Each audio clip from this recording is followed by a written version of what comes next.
As a surgeon, you frequently have to make life or death decisions. So what goes on in their mind when they have to do that? Stay tuned.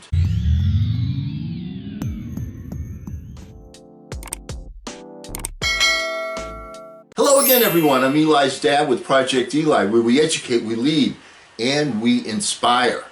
And I just read an article by a doctor named Charles Black, a surgeon. And it's a brilliant article. How they think, how they solve problems, how they save lives. So let's take a look at this article. Once again, big shout out to Charles Black, MD. The title of his article is Lessons from a Surgeon on How to Handle Difficult Problems. It's the challenges you face in life that bring out your real abilities. It would be easier and more comfortable to keep doing what you know that you can handle.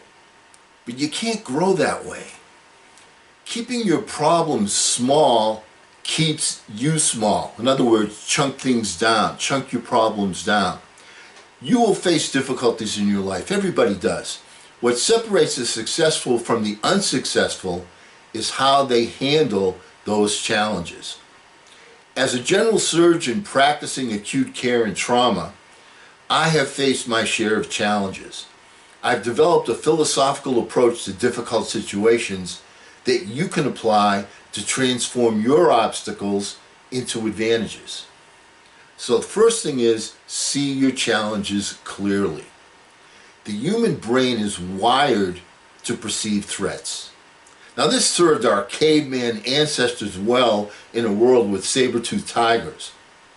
But our wiring can prove disadvantageous in the modern, largely saber-toothed tiger-free world. That's because most threats that we face are not fatal, but our caveman brains continue to perceive them as if they are. You got to see the obstacles in your path as challenges rather than threats. Challenges can motivate us to try harder.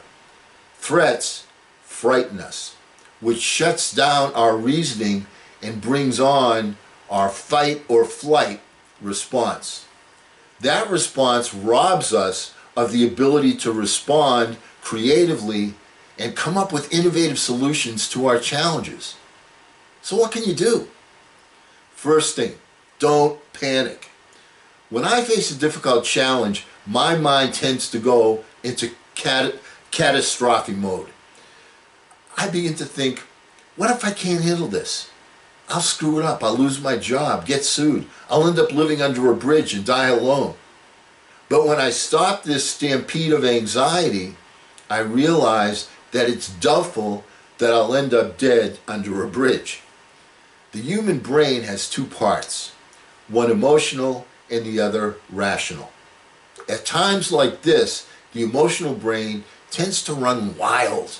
It takes a conscious effort to bring the rational part forward. I like to imagine my rational mind is interrogating my emotions. I ask myself, what's the worst that can happen? How likely is that outcome? What's more likely to happen?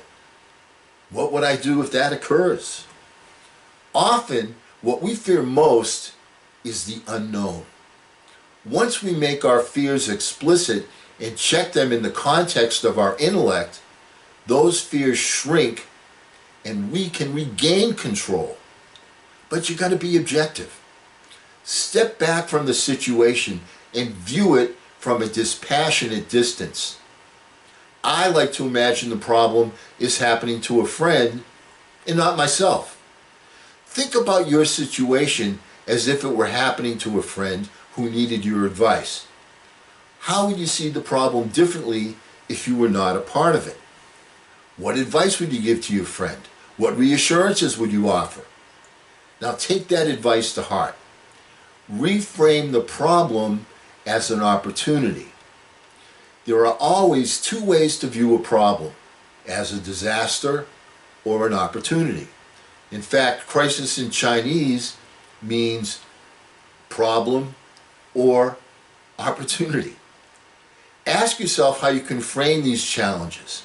What new skills can you learn from this? How can it make you stronger or better? Often the challenges that most stymie us are our best opportunities to grow and shine. But you got to focus on what you can control. We make ourselves crazy by trying to control things that are not in our power. What we can control are our thoughts, actions, opinions, judgments, attitudes, and perspectives. We can't control what others think and do. All we can control is how we respond. As I like to remind people, you can't control how other people drive, but you can buckle your own seatbelt. Take full responsibility for what you can control and let the rest go. Okay, that's the emotional part of it. Next time we get together, we're going to talk about the action portion of how a surgeon thinks. And because we're never going to end a meeting on a philosophical note, why don't we get out there and charge? I'm Eli's dad.